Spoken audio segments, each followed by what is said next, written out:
फडणवीसांची भूमिका वेगळ्या विदर्भाच्या बाजूची, वेगळ्या विदर्भाच्या बाजूने भाजप काम करते, महसूल मंत्री चंद्रशेखर बावनकुळेंचं वक्तव्य.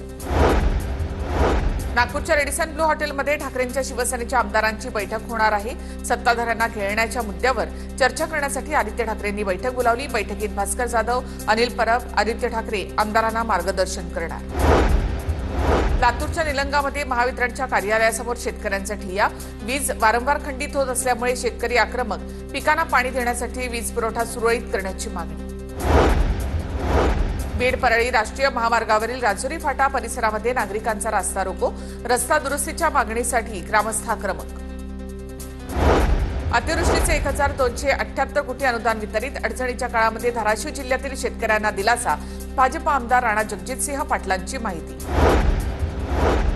कर्नाटकातील अथणीमध्ये कन्नड रक्षण वेदिकेच्या कार्यकर्त्यांचा उद्दामपणा सुरूच. कन्नड रक्षण वेदिकेच्या कार्यकर्त्यांनी एसटीवर लिहिलं जय कर्नाटक. ठाकरेंच्या सेनेनं कोल्हापुरात कर्नाटकच्या बसवर जय महाराष्ट्राचे फलक लावल्यानंतर उमटले पडसाद. कर्नाटक सीमा भागातील मराठी भाषकांवर होणाऱ्या दडपशाहीचा ठाकरेंच्या सेनेकडून निषेध. बेळगावमध्ये होणाऱ्या मेळाव्याला परवानगी नाकारल्यामुळे आंदोलन.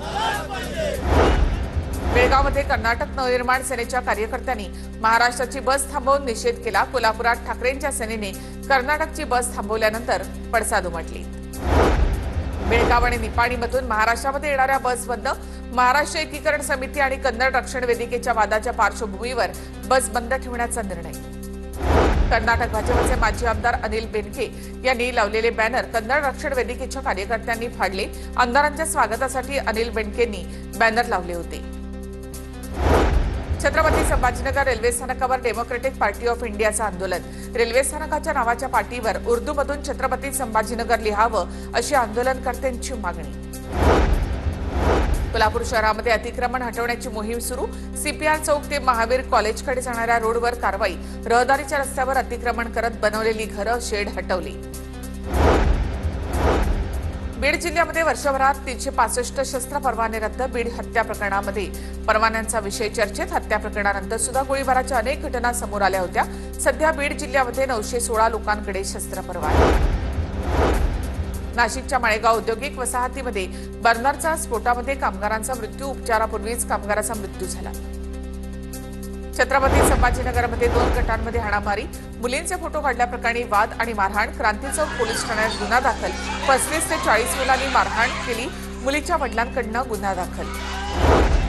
यवतमाळमध्ये 8वीच्या शिष्यवृत्तीच्या सराव परीक्षेत उच्च जातीचे नाव काय असा प्रश्न. संबंधित संस्थेकडून लेखी खुलासा मागवल्याची माहिती. दरम्यान घडलेला प्रकार असल्याची रोहित पवारांकडून टीका. बुलडाण्यामध्ये बसमधील प्रवाशांकडून 60 बोगस दिव्यांग प्रमाणपत्र आणि आधार कार्ड जप्त. बनावट ओळखपत्र बनवून प्रवासी सवलतीचा लाभ घेत होते. बुलडाणा स्थानक प्रमुखांकडून 73 बसेसची तपासणी. मुंबईसह संपूर्ण महाराष्ट्रात आजपासून थंडीची लाट येणार असल्याची हवामान विभागाची माहिती. पारा 17 अंश सेल्सिअस पर्यंत खाली घसरणार अशी शक्यता. नागरिकांना आवश्यक काळजी घेण्याचं आवाहन.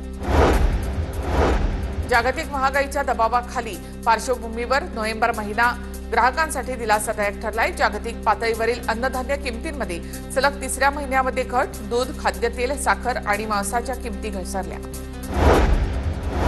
देशाच्या परकीय चलनसाठ्यामध्ये गेल्या काही आठवड्यांपासून सुरू असलेली घट कायम. या आठवड्यामध्ये सुद्धा चलनसाठ्यामध्ये घट नोंदवली. आरबीआयकडून देण्यात आली माहिती.